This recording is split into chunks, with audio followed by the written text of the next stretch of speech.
Hi everyone, and welcome to this month's Wildlife Wednesday. My name is Tyler Greenlee, and I'm so sorry we're having some technical difficulties.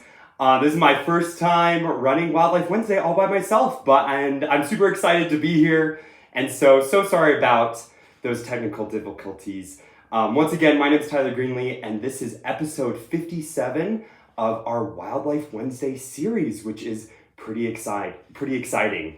Well, great. First off, we have an update on the bison and wolves up in Yellowstone National Park.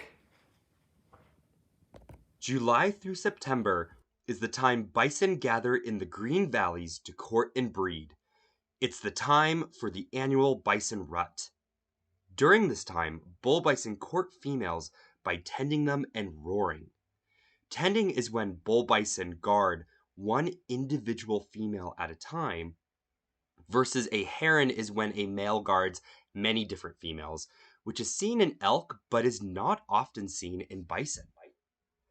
This is also the time of year when bison are most aggressive and where it can be most dangerous to approach bison. Bison also during this time exhibit other behaviors besides tending and roaring. They also roll in the dust. And all of this often culminates with male bison fighting for females. And these fights can have benefits for other animals within the ecosystem. For example, bison that have fallen during these fights, have succumbed to their injuries, been killed by other bison, provide food for a lot of scavengers, including turkey vultures, eagles, coyotes, and wolves. Bison that have died during these fights can actually provide wolf packs with an incredible source of protein during this time of year. So much so that certain wolf packs within Yellowstone National Park almost only feed on dead bison this time of year. And this is really important because a lot of prey at this time of year is incredibly difficult for wolves to catch. Prey species like elk and deer and healthy bison this time of year are healthier than at any other time. And so they become incredibly difficult for wolves to catch. And so wolves become more and more reliant over time on these bison carcasses. And from the months of July, August, September, and October, these carcasses provide a great food source for these wolves. And even into early winter, November and December, bison that later on die from their injuries will feed wolves as they prepare to hunt animals that have been weakened by the winter. In areas where bison don't exist, like Voyageurs National Park in Minnesota, wolves are much more vulnerable this time of year to starvation, and this is reflected in the survival rate of their puppies. Fortunately, in Yellowstone, because there's bison, wolf packs like the Junction Butte pack end up enjoying higher pup survival rates, and this leads to much larger packs forming in Yellowstone National Park as compared to areas where there aren't bison or the bison numbers are too low to supply wolves with a regular food source this time of year. Because we have information and data comparing wolf-bison interactions in Yellowstone compared to areas where there aren't bison living with wolves, we can predict what it was like on the Great Plains before all the bison were killed off.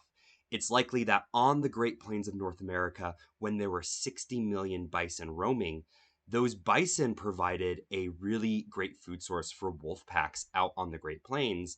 And there are incredible historical accounts of these massive wolf packs the size of the Junction Butte pack, roaming the Great Plains, following the bison herds, and scavenging from the bison that died from their injuries.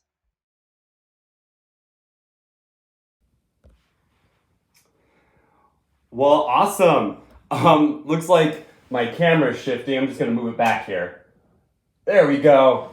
All right. Well, I'm glad that we're still figuring out, the little things about having a live broadcast out here. And you got to see a little bit of the office, and that's where we're at currently. But pretty cool to see those wolves hunting those bison. That was a video taken by Sarah Ernst earlier this summer, and we showed it during a different broadcast earlier in this year, and I just had to share it again with you guys. Such a cool sequence seeing those bison being chased by those wolves. And so cool to see wolves feeding on bison this time of year. We are getting lots of footage, we are getting lots of sightings of that on our multi-day tours. Well, awesome. Up next, we're going to have Laura talking about some of the wolves' prey in the Greater Yellowstone ecosystem. She's going to be talking a little bit about our antlered animals. Oh, hey, it's Laura. I spent all summer long growing this great big rack of antlers. What do you think? I hope you like them. All members of my family, the cervid or deer family, grow antlers in the summer. Usually it's just the bucks that get to grow antlers, but I'm a special case. I wanted to show off, so what do you think? You're mine are. So I started growing these amazing antlers at the end of last winter. My old antlers were getting a little heavy, and I didn't need them because winter's not mating season for deer, so I just dropped them off on the ground. One day they just kind of got loose, they started to wobble a bit, and then they just fell off. And all that was left was a little wound on my head, which is called the pedicle, where the antler had shed. It bled a little bit, but that cleared up pretty fast. And then pretty soon after the forage started to get really good, like the food that was growing in the woods got really tasty, really nutrient rich, I started to grow little nubs. They were just tiny little nubs at first. The inside of the nub was made out of bone, and the exterior was covered in a thin, fuzzy skin called velvet. Velvet brought nutrients to my antlers so that they could grow really fast at a rate of about a 1/4 inch per day for me, because I'm a mule deer. But for our other deer species, that could mean up to 2/3 to a full inch per day. For a really big bull moose, that could mean he's adding a pound to an antler each and every day during the peak of the summer. That's amazing. I'm glad I don't have to carry those really big, heavy moose antlers around, and mine look pretty good, so no worries. Growing this nice set of antlers didn't come easy. Over the summer, I put a lot of hard work and preparation into growing such a nice set. I had to find the perfect place to live. I found the spot with the best soil, the best vegetation, the most water, a lot of rain up there in the mountains. I looked for the plants rich in phosphorus and calcium, as well as sodium and other trace minerals that I needed. And I can thank my parents for such great genetics. Some of the other hoof mammals or ungulates that live nearby, like bison or bighorn sheep, mountain goats or cows, grow things that are called horns on their head, which are different from my antlers. Horns are made from keratin, just like my hair or my fingernails, whereas, of course, my antlers are made out of bone. Horns are usually kept for life, with the exception of the pronghorn, which shed their horn sheath each and every year. But typically animals with horns will maintain the same horns for their entire lifetime. Those horns just get bigger as they grow up. But for deer, around here, mule deer, white-tailed deer, elk, and moose, we shed our antlers each and every winter to regrow a new, bigger, better set for the next summer. In late summer or early fall, antlered animals will rub or scrape against trees or bushes, the ground, or hopefully not you or your car, to get rid of the annoying velvet that's coming off of their antlers. Over the summer, that velvet housed a system of blood vessels, but as the days get shorter, the blood circulation to the antler tissue cuts, and the velvet starts to come off in long strands, which must be really annoying. And it also corresponds with the time when his testosterone levels are making the jump from 0 to 1,000. So he starts to get mad at pretty much everything that moves or doesn't. He's gonna shine up his antlers to look really handsome for the mating season. And his antlers are gonna calcify or harden so that they're very durable during a sparring match. all of this energy invested and all of the antler growth is for one very special time of the year called the rut or mating season, which happens every fall. And that's when bulls or bucks get together to spar with one another to see who's the best, the biggest, the baddest bully around. Females are pretty picky. They're interested in not only the most symmetrical buck or bull, but of course the one with the largest antlers. And he's got to be the most competitive in battle to show that he's the most vigorous and the best choice to pass on his genes to the fawns of that doe or cow. So what it comes down to is this is a really big popularity contest, but way more important, way more life and death than who gets the vote for student council president at school. It's all in an effort to produce the healthiest offspring, the healthiest fawns or calves during the best season, during that springtime green up in May or early June. Well, thanks guys for swinging by to learn more about my antlers. Next year, I think I'm gonna go back to just being a regular doe. So next time you see me, I might not have these big, heavy, awkward things on my head. But it's been fun, and I'll see you next time. Bye.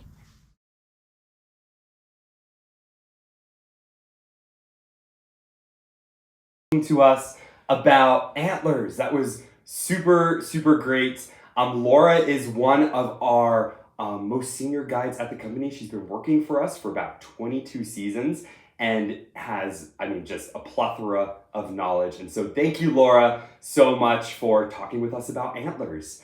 Awesome. Up next, we have Sarah Ernst, another amazing guide, to talk about one of the animals we don't see very often here in Yellowstone, the mountain goat. Hello, wildlife watchers. This is Sarah Ernst with Eco Tours, and I'm here at busy Mammoth Hot Springs with a little bit of some travertine terraces behind me, a little bit of spring water. And then in the background behind me, just popped up, is Bison Peak. And Bison Peak, an extinct volcano core, is a habitat where we're seeing mountain goats expand to over the last few years.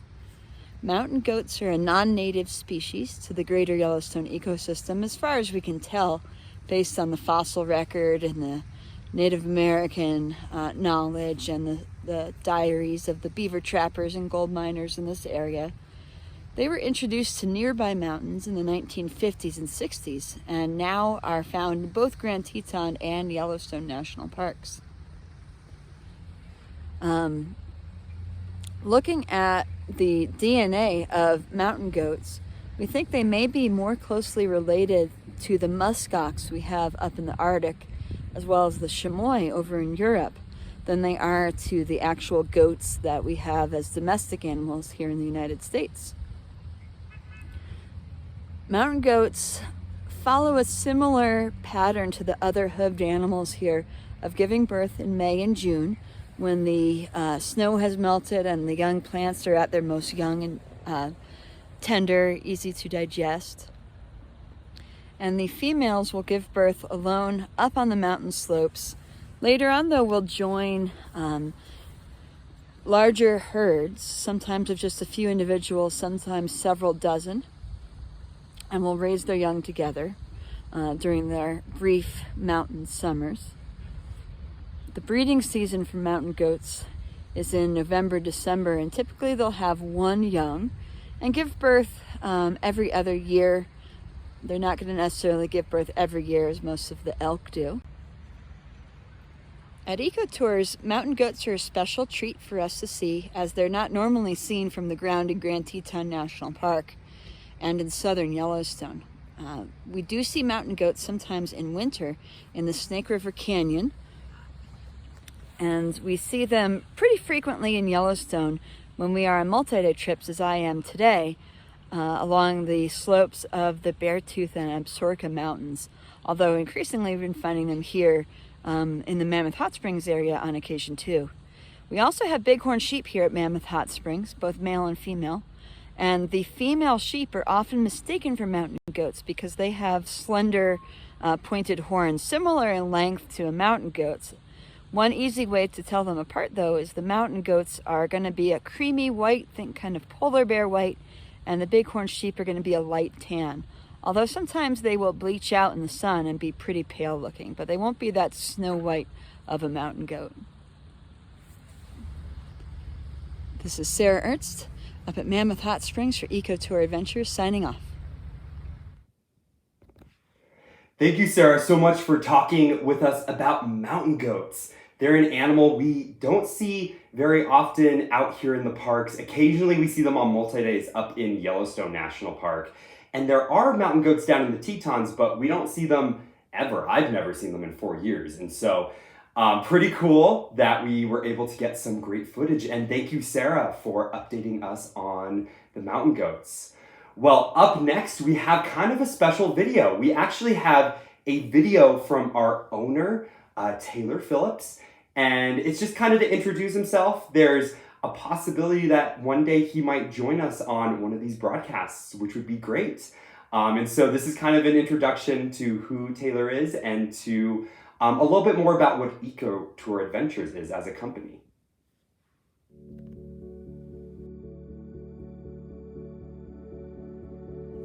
Hello everyone, my name is Taylor Phillips and I'm the owner of Jackson Hole EcoTour Adventures. I started this incredible company in 2008 and we are here to explore Grand Teton and Yellowstone National Parks with you, your family, your loved ones to make memories that you'll never forget. Our goal is to connect you to this amazing world, the national parks, the greater Yellowstone ecosystem. We understand that you may only be here once, so it's our job to get your experience right the first time. In 2008, I started EcoTour Adventures, and for the first few years, it was just myself, guiding trips, taking reservations. Now, I'm incredibly fortunate to have a very passionate, invested team that takes reservations, to spend that time, that quality, important time with you in the national parks. And with this incredible team, it's allowed me to spend some of my other time working on wildlife conservation issues that I feel passionate about. We're connecting businesses with conservation projects and putting dollars on the ground to support conservation projects. Once you finish exploring with us, you'll have a newfound appreciation for Western Wyoming and Grand Teton and Yellowstone National Parks. Let us do the driving. Let us explore these national parks with you, your family, your friends, your loved ones. Let us transform your national park experience to an experience you will never forget. Book your tour today.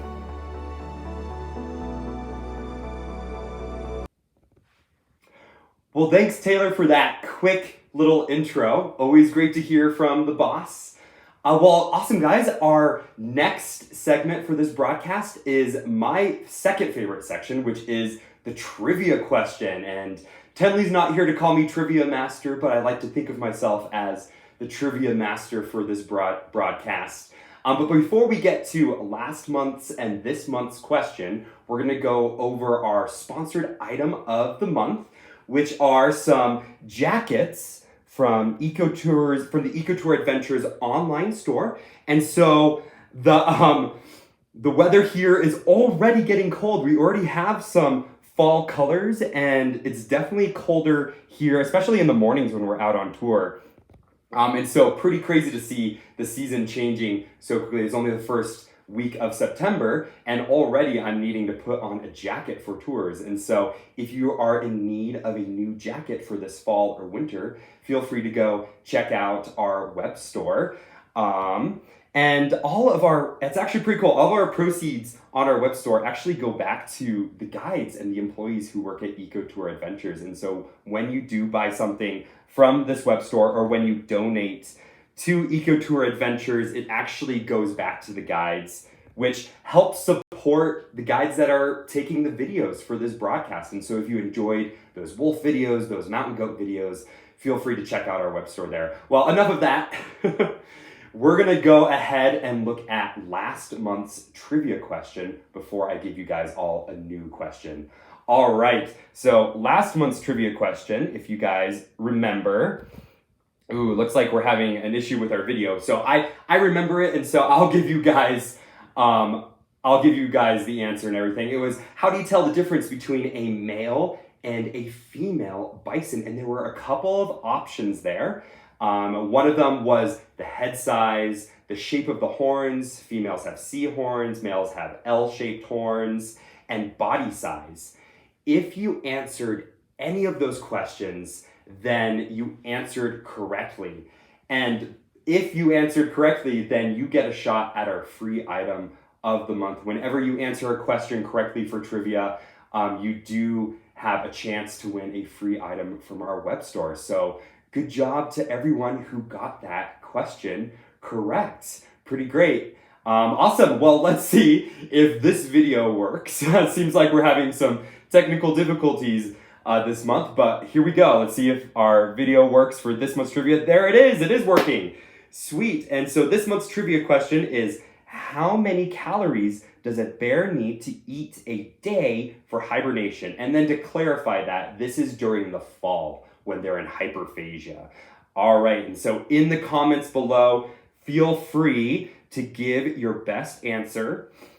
Is it A, B, C, or D? And then if you are viewing this from a different page, let's say someone shared it, you do have to go back to our original page and comment below this live post in order to be considered for that free prize. Also check out this black bear feeding on those hawthorn berries. Pretty cool. So thank you all for submitting your answer.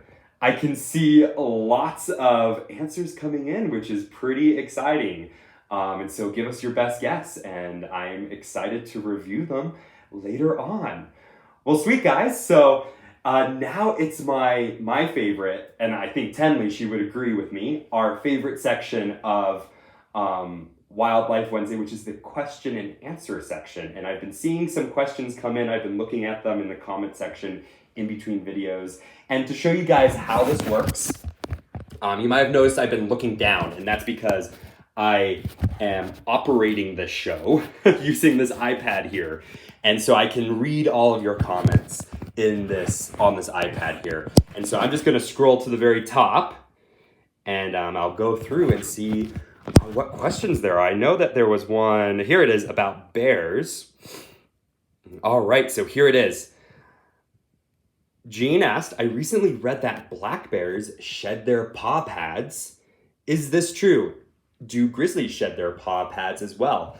And the answer is yes, and it's even more fascinating than you would suspect. So when people shed calluses off their feet, hopefully it's not too triggering, it just kind of falls off. We don't really notice it. It's just kind of a natural thing that happens to our feet. When bears shed their paw pads, it happens during hibernation, and it often happens all at once, which is really fascinating. And so how it works is the bear goes into their den, which is a cave, a burrow, a hollow log. For grizzlies, that's a den dug on a south-facing slope exposed to sunlight. And in that den, they actually slough off their paw pads, which is fascinating. And I've read that when they shed them, they actually eat them, which might seem gross to us, but if you're an animal that's living off of resources that are far and few between, it's good to recycle the keratin and the resources within those foot pads so that you can more efficiently grow new foot pads or use those resources for other things within your body. But biologists, when they go and observe bear dens, they often will find the bear plugs. And if you guys don't know what a bear plug is something that's typically made out of bark that they use to clog their digestive tract in hibernation. And so they find these clogs, and among those clogs, or even in the clogs, they find pieces of their paw pads, which is fascinating. And as far as I know, all bears do this. At least all bears that hibernate shed their paw pads during hibernation. And so in North America, That would be American black bears, grizzly bears, coastal brown bears in Alaska. And I suspect that female polar bears, when they go into kind of their fake hibernation, that's when they go into a den to give birth. I suspect that they also shed their paw pads, which is pretty fascinating. One question that I'll have to research that I'm thinking of in my head right now is, does the mother bear assist her cubs in shedding their first paw pads? Does she kind of show them how it goes and stuff? And yeah, super interesting, super fascinating. That's one of the questions that I have that I'm going to have to go and research later. And as far as like other things happening in the den, I don't think that they shed their fur during the den. I think they grow their fur before hibernation, and then they have that thick coat of winter fur throughout their entire hibernation, and then they shed it in the springtime and then grow a new coat through the summer. And so I think the paw pads being shed is like a unique thing that happens in the den. I don't think they're shedding anything else. But that was a great question. I don't know, that's probably the best bear question I've gotten. I think all summer. I've been seeing bears all summer long, and I've gotten many questions. And so that one was great. Thank you so much. All right, let's see what else we have. Ooh, people from all over the place. Missouri, Louise from Virginia. Hello, everyone. Lots of Missouri people, yeah. Oh, here's a great question from Don, always asking kind of the tricky questions. All right, Don's saying he has always wanted to stay or hike to a backcountry cabin, and he's wondering how many are in the parks. This is a great question. So I'm not real sure for Grand Teton, but I do know that for Yellowstone, there's 45 historic cabins, and of those 45, 35 of them are still standing, and then some of them are designated historical sites. I'm not sure how many are actual historical sites, but they're really, really fascinating. A couple of years ago, I got the opportunity to stay in one of these cabins up in Yellowstone National Park, and it was on the northern range, so the more northern part of the park, and this is when I was doing the winter wolf study. And for this particular trip, we were walking down into an area in Yellowstone called the Black Canyon of the Yellowstone. And it's a beautiful area, this huge gorge with the Yellowstone River flowing through it. And it has a lot of wildlife. In particular, it has a lot of mountain lions because they love rugged country. And so while we were back there, we were looking for scratch marks, scent posts for mountain lions, and then we were checking on GPS clusters of mountain lions where mountain lions had potentially made a kill.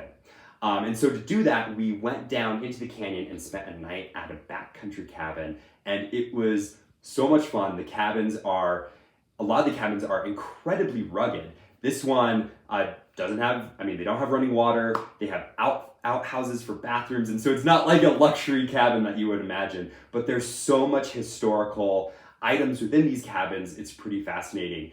The cabin that I stayed at had this journal that dated back, oh my gosh, over 50 years. And for every single person, it's tradition that if you go to these cabins, you're supposed to write in the journal for that cabin. And so it was really cool. I got to this cabin and we opened the journal, and there's entries from all of these amazing famous people and naturalists dating back 50 years. And all of us got to put in our own entry to the journal for the backcountry cabin, which is pretty fascinating. And really fun. And so maybe someday someone will be in that backcountry cabin and will read my journal entry. And yeah, they're a fun time. They have a nice, interesting cast iron, believe it's cast iron stove. And one of my good friends, Maddie, made us peach cobbler in her cast iron pan within the stove, which was with a fire and everything. So it was very rustic and very homey. And I hope that one day I get to go and stay in a cabin again.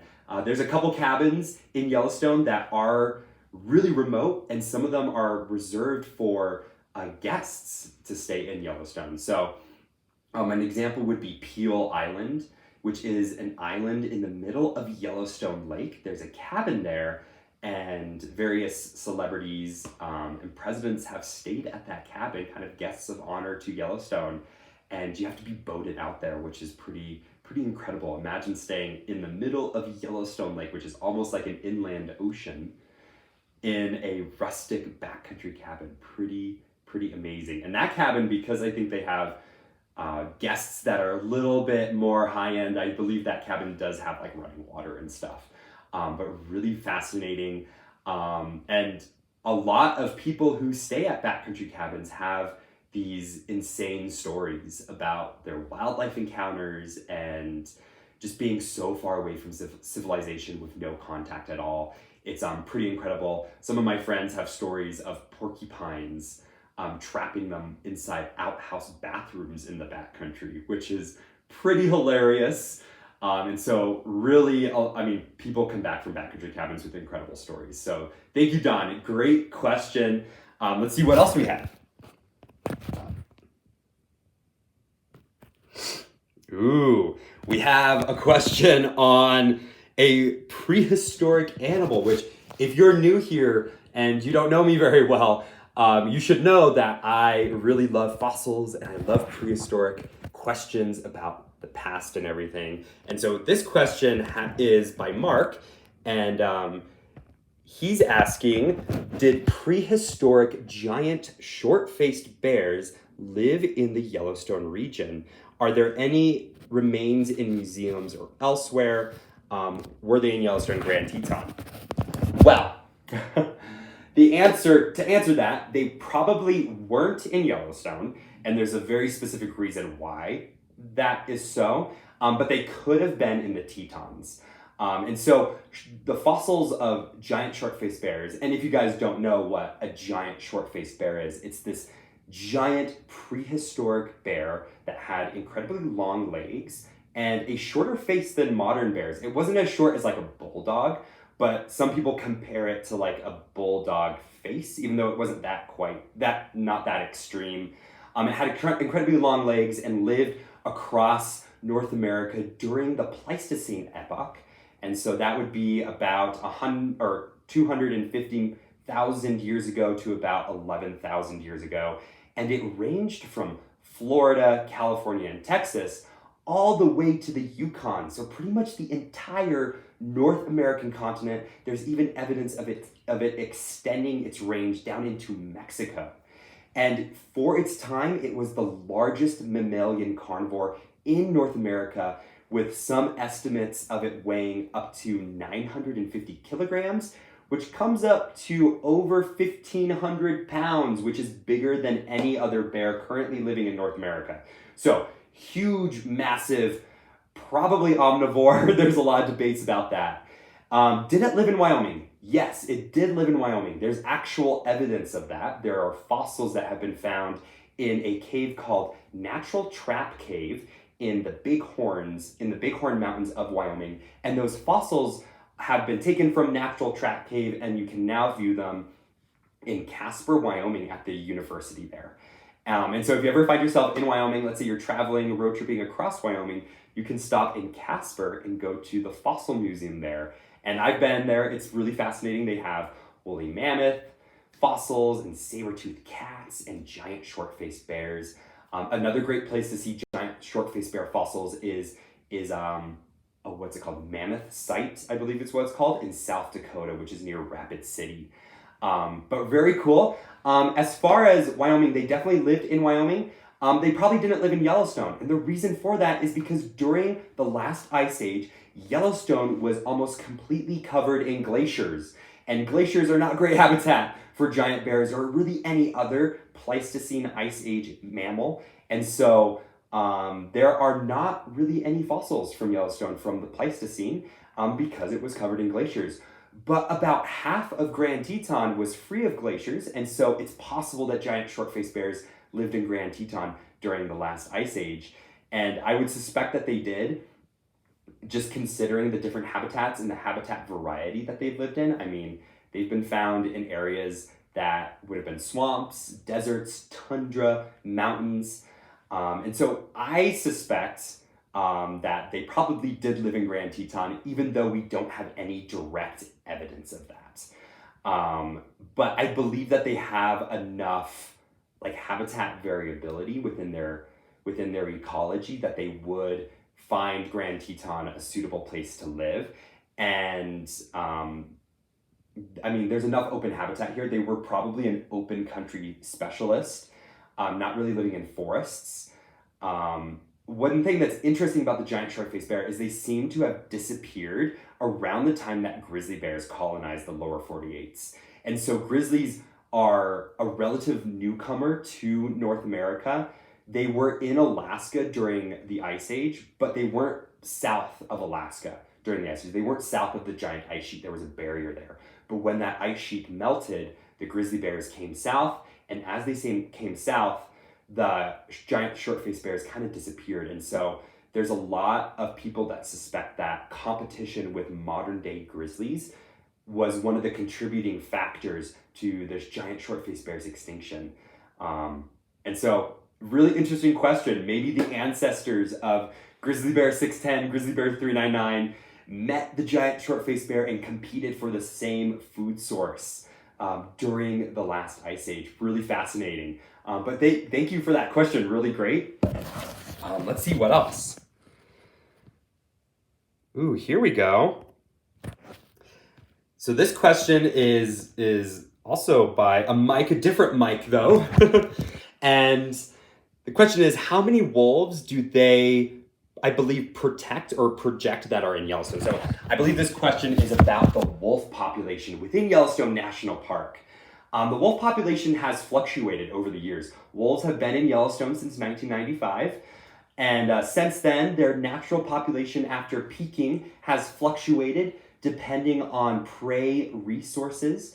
And so at one point it was close to 150, and then the elk population declined and it dropped down to 90. Currently we're hovering, past couple of years we've been hovering around 105, 100 wolves. It's kind of jumped between 90 and 120 depending on the year.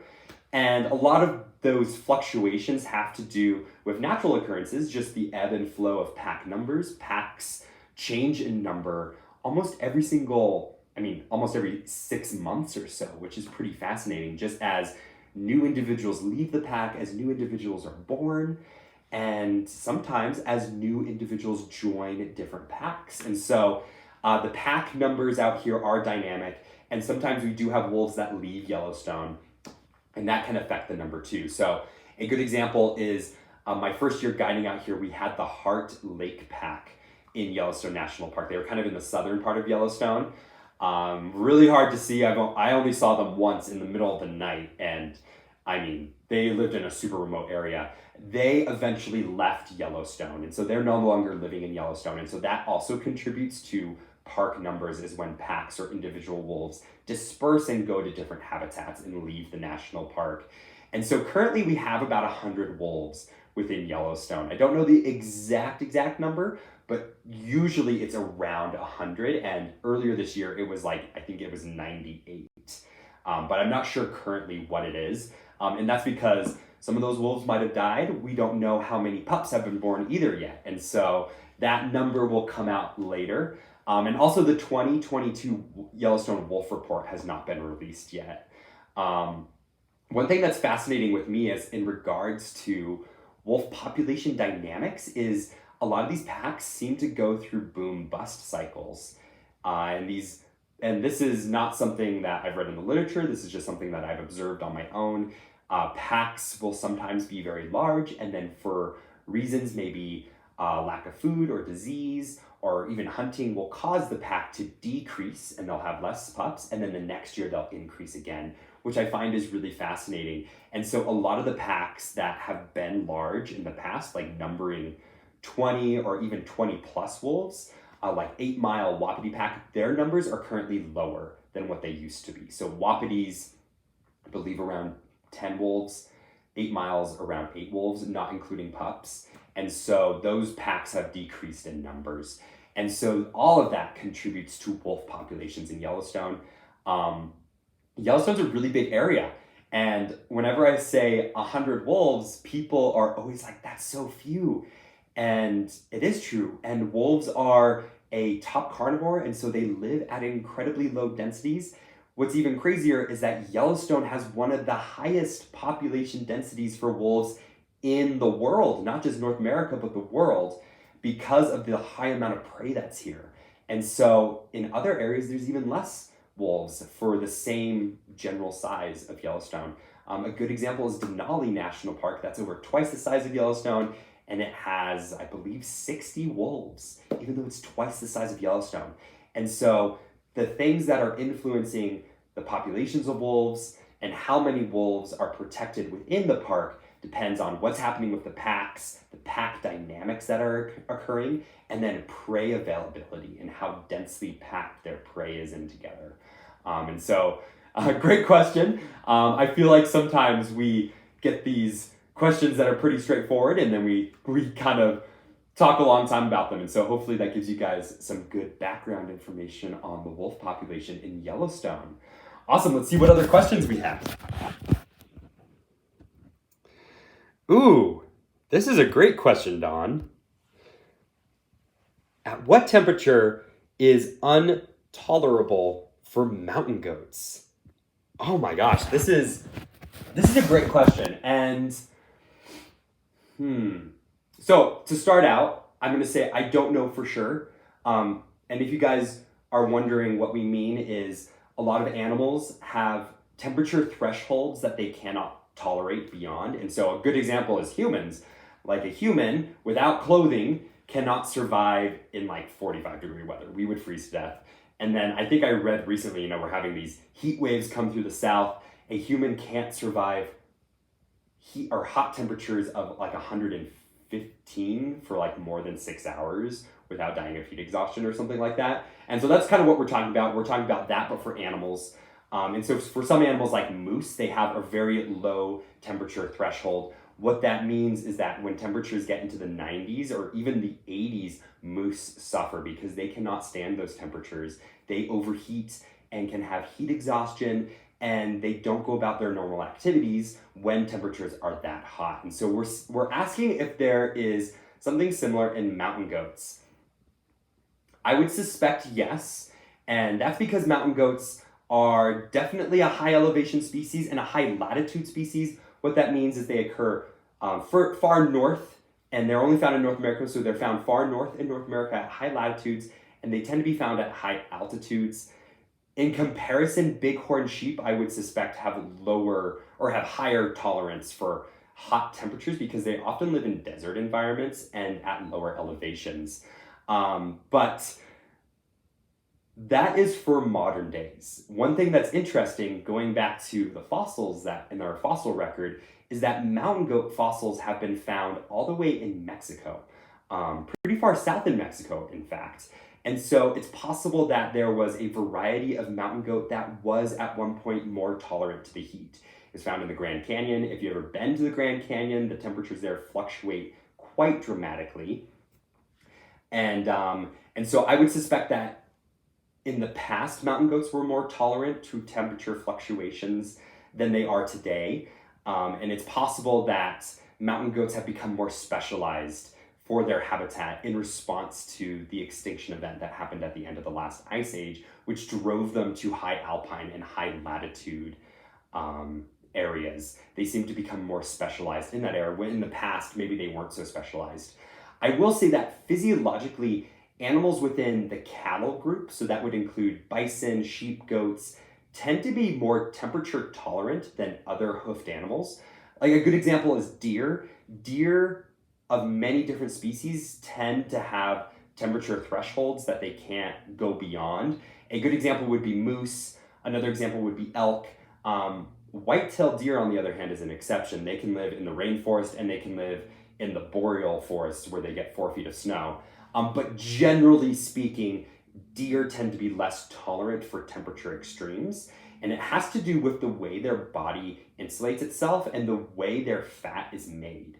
And so, and actually you can see this in cooking actually. If you were to take fat from an elk and fat from a bison, the melting point for bison fat is a lot higher than the melting point for elk fat. And that's because the fat for bison is better suited for withstanding hot temperatures. And we can actually see that when we cook bison and elk meat which is really fascinating. And so I would say that generally animals within the goat, sheep, and cattle family tend to be more temperature tolerant. They tend to be able to adapt to temperatures a little more readily than animals in the deer family. But great question. Sorry I don't have a sweet and short answer for that. I'll definitely have to read up on if mountain goats have a temperature threshold, if they cannot go beyond a certain temperature, either hot or cold. Great question. Thank you so much. Let's see what else we have. Oh, I'm seeing where we got to all the trivia answers. Yeah, great. Some great answers coming in. Sweet. Let me scan through again. Oh, thanks, Susan. Always a little nerve-wracking, doing a broadcast on your own for the first time, but I'm glad that we got it to work and that we're answering your questions. So thank you so much for the support. All right, any last-minute questions? It looks like we probably got them all. And thanks, Mike, for the support on the wolf question. Yeah, hopefully we see you up in Yellowstone at some point. Awesome. Well, it looks like we got through all the questions, guys. Thank you so much for joining us for Wildlife Wednesday this month. And I hope to see you again, hopefully with less technical difficulties. Next time, I'm going to wrap up all the odd ends and stuff. So thank you all so much for joining us, and we'll see you next month. Bye.